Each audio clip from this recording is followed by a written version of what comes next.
What is up, everyone? Welcome to another edition of Live Locks presented by Scores and Odds. If you haven't already checked it out, Scores and Odds, just making bad life choices. Go on to scoresandodds.com, sign up, pay the money, and you'll make way more money. We got picks from me, this handsome little guy to my right or left. I don't know which way it is. And we have all sorts of different tools. I'm not doing screen share today, and I do not have a ton of stuff out here. And I am doing this from bed because I just found out I have COVID. So we're going to hammer through it, though. I'm joined by one of the best in the business at virtually every single sport, but especially golf, and the Masters is this week. So we're going to be breaking down some Masters bets here with Noto. How you doing over there, buddy? Man, I'm doing good. I feel bad for you, but you're powering through, so I love that. And are you playing any Masters bets or DFS this week? I'm probably gonna throw some bets on during the show here with you. I need some money on the line. I mean, the Masters is one of my Yeah, favorite events of the year. I made one DFS lineup. I don't. Who knows? Maybe I'll just go to the RG lineup HQ and just put out 100 lineups. Who knows? But I how's prefer your betting. how's your baseball research going? I have no idea, and it starts tomorrow, right? Yeah, I really every single year when I look into baseball, I'm like, okay, I'm way behind, and then 20 minutes later, I'm like, okay, I remember everything That's from how it before. I works. mean, the numbers don't change. Like I can tell you mostly XFIPS, hard hit percentage, all those for almost every single pitcher and hitter. So I mean, it just honestly, I barely do any research until today, probably, which is going to be a little bit tough, but we'll make it through it. But you ready to dive on into this Masters? Gosh, are you betting on Tiger first of all? So not betting on him to win, but hey, he looks good. I did see him today walking with a little bit of a limp, so that worries me a little bit. But my biggest bet that I've ever made in the history of my betting career, Tiger Woods to make the cut, plus 120, plus 115 right now on BetMGM. I think the books are making a mistake there. He's never missed a cut at the Masters. 5 green jackets. He said it himself. He's not going to tee it up unless he thinks he can win an event. So I know he hasn't played in 18 months, but all he's got to do, he's got to beat like 20 guys to make the cut, and I think he can do it. Yeah. No, I mean honestly, if he says that he thinks he can win, then he's probably going to make the cut. I mean, he's had what the accident was over a year ago. Yep. And the I crazy mean, you thing is, I mean, the sports books, all their top 40 odds for Tiger are like minus 175, yet to make the cut, which is top 50 in ties, is plus money. So I don't really understand the difference there, other than them just trying to get some money or get yeah. some Well, I mean, action. it's almost always with Tiger bets. Like he's almost even when he hasn't been great, he's the odds on favor. I mean, we've seen it in DFS before where he's overpriced when they go off of Vegas odds because like they go off of Vegas odds and Vegas knows that more people are going to bet on Tiger just like any state that like in Boston or Massachusetts. We know that the sports books or anything like that are going to have a much worse line when it comes to New England just because they know people are going to bet on it. So just kind of how it goes sometimes. What other bets do you have? What are your favorite outrights? So yeah, I'm avoiding the very top of the board. I mean, certainly could see JT. It kind of feels like it's his gonna be his time. Certainly could see Rom as well. But I'm going a little bit deeper. I like Brooks Koepka. He's a guy that just always shows up for the majors. The last 6 years, he's finished top five in 12 majors, which is pretty incredible. I think he's 96 under par at the majors during that stretch. The next closest is 26 under par, which is DJ. So he just dominates. He's been good here in the past as well. You get him at 20 to 1 right now, so get a little bit more value than the Rom and the JT types up top. And then I'm going back to Jordan Spieth, 22 to 1. He's a guy that hasn't been in very good form for quite some time now, but he always shows up at the Masters. His creativity around here is highlighted with his approach shots and his around the green play, even some of his putting. So I like him at 22. Then I'm also going to Xander Schauffele, a guy that never wins, but I think he's given himself enough opportunities that eventually he is gonna, get one of these done. Nearly made a run last year with a decky, and then he hit it in the water on 16. And then he's also finished second here, so he has a second and a third here. Always seems to play well at the majors. Doesn't have a weakness in his game. He's at 2,400 over on FanDuel. And then my final pick, I was going back and forth between Zalatoris and Louis Oosthuizen, two guys that have runner-up finishes at the majors. Louis did win the Open, but it was like 15 years ago, something like that. So anyway, I'm going with Louis at 55, much better price. It's down to 48 on FanDuel now, but when I got it, it was 55. He's a guy that finished second, third of majors last year. He's finished runner-up at all four of the majors. He's been a bridesmaid throughout his career, but yeah, I think it's a really good value on a guy that just always shows up for these type of events. Yeah, no, I don't think that's a bad idea. I'm trying to figure out how to do screen share here.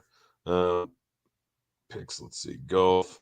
Yeah, you wrote up quite a few. We'll just put it up on the screen here. Share. One thing I will screen. note: if you're betting on outrights, try to stay away from too many long shots. You're so unlikely to see a winner that's not in the top 25 in the official world golf rankings. So just save your money if you are playing guys that are 80 to 1 or higher. Just bet the top 5, bet the top 10, something like that. Yeah, so something else to mention is the best use of free bets. So first of all, there's actually FanDuel has a risk-free one where I can't remember exactly what it is. I'm gonna look it up real quick here. But like if you have free bets sitting around, use those on the long shots. You don't get the initial equity back. So if you have a $10 free bet and you bet on a plus 100, then you're only going to get $10 back instead of the $20 you would if you actually bet something normal. But yeah, it's pretty much so yeah. There's an Augusta winner insurance. Bet a outright winner, and if they finish top 10, get a refund on a free bet. So I obviously just went with John Rahm. Seems Yeah. like the easiest one. Like he's obviously the favorite, so go with him. If he wins, great. If not, he's more like what's his odds for plus or for top 10? I'm gonna check it out. Let's Well, see here. thanks to the team at Scores and Odds, they have a nice little tool there that you can check out the best lines now. I think this is new this week or last week. Um, it's awesome. They've always had it for basketball and stuff, Yeah, and for it's other one of the sports. Yeah. most important. Yeah, so John Rahm is sitting at plus 120 to get top 10. So eating the juice, essentially, you're getting around a 40% chance that you at least get your money back on this. Someone like Tiger, then decent chance that you're not getting your money back, although we can only hope. Yeah, it looks like you have some top 10 bets. I'm sorry, I'm not fully brain hurts. Did you already go through those?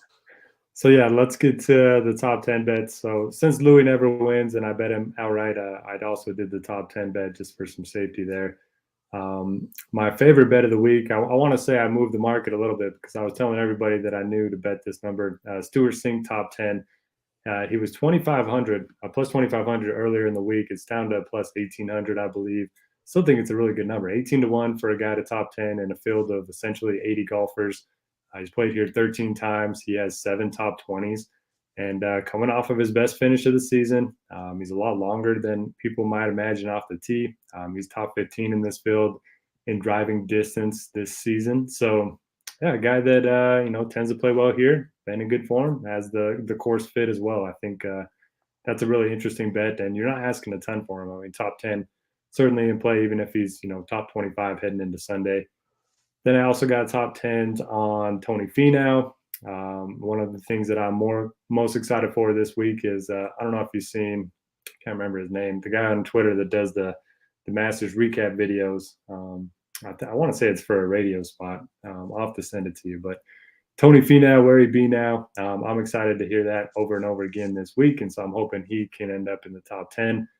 And then I like Paul Casey as well. A guy withdrew his last time out. He's done with a back injury. I think that's kind of led to a lot of people being scared to bet him and play him, and that has led to a better, a number for us in the odds market. So I like him at top 10 at plus 490. He's finished 6th or better here 3 times in the last 7 years. Yeah, nice. And looking at STL's picks, he's on Finau too, top 20 and Finau to win, just quarter unit on that. DJ over Cam Smith head to head. I feel like I don't know enough about golf, but that just seems like a ridiculous bet at plus 102. Am I wrong there? Is I Cam Smith mean, really good? Cam Smith just won the Players. He has a great track record here. So does DJ. I kind of like both of them this week, but yeah, I don't have a strong take on that one. Cam Smith looks to be one of the more popular guys in DFS this week. Yeah, yeah. All right, we'll go over my basketball picks real quick. I don't have a ton. Again, the Kofifi. I got Obi Toppin over 17.5 points. Obi Toppin over 20. It's a plus 130 over at DK. Obi Toppin over 26.5 points, rebounds, assists, plus 105 over at Caesars. Kyrie over 26.5 points over at DK, minus 105. Durant over 28.5 points, minus 115 at Caesars. Horford over 22.5 points, rebounds, assists, 105 over at MGM. And if you don't remember all those, just go to scoresandodds.com/Discord. Go to Grant's Action Lounge. They're all in there. Brian, quick question before we get out of here. Doing a $50 tourney with friends. Can you give me your top 5? So top 5 point per dollar overall or both? And what side are we Uh, talking about here? yeah, Brian, what are you talking about? DK, FanDuel. I guess is DK just top 5 guys to throw. Just some of your favorite guys here in this tournament. All right, some of my favorite point per dollar guys on DraftKings. Connor's clearly unpriced. He's going to be very popular, but if you're just playing with your friends, maybe they don't, know the market as well as they probably should. So I like Connors a lot in something, like a 5-man. I think Paul Casey's very good play at 7,600. I like Fitzpatrick is a very safe play. Up top, I'm going with Brooks and Xander, the 2 guys that I picked to win. And then, yeah, I mean, Rom seems very safe if you can fit him in. But the problem is the 6K range is pretty ugly. So unless you want to take on some risk, it's kind of hard to fit one of those guys at the very top into your lineups. But if you do need to go into the 6Ks, I'm going with Stuart Sink, who, I just talked about as a top 10 bet. And to, top off your NBA props, I love the Obi Toppin call. I mean, the Knicks have nothing to play for, but the one guy that you can feel good about of them giving, as many minutes as he can handle to is Toppin. They want to see what they have with him moving forward. So yeah, I'm hammering him in DFS and love all those props that you mentioned. Nice. All right, Noto. Well, I gotta go to bed. Thanks All right, for man. joining me. I want to be able to watch opening day and the Masters tomorrow. It's gonna be beautiful. So go to sleep. Guys, we'll be back again tomorrow, starting a little bit later since lock for baseballs at 2:20 Eastern. We'll be on at 2:30, half hour later than normal tomorrow. It's been fun, guys. We're out of here.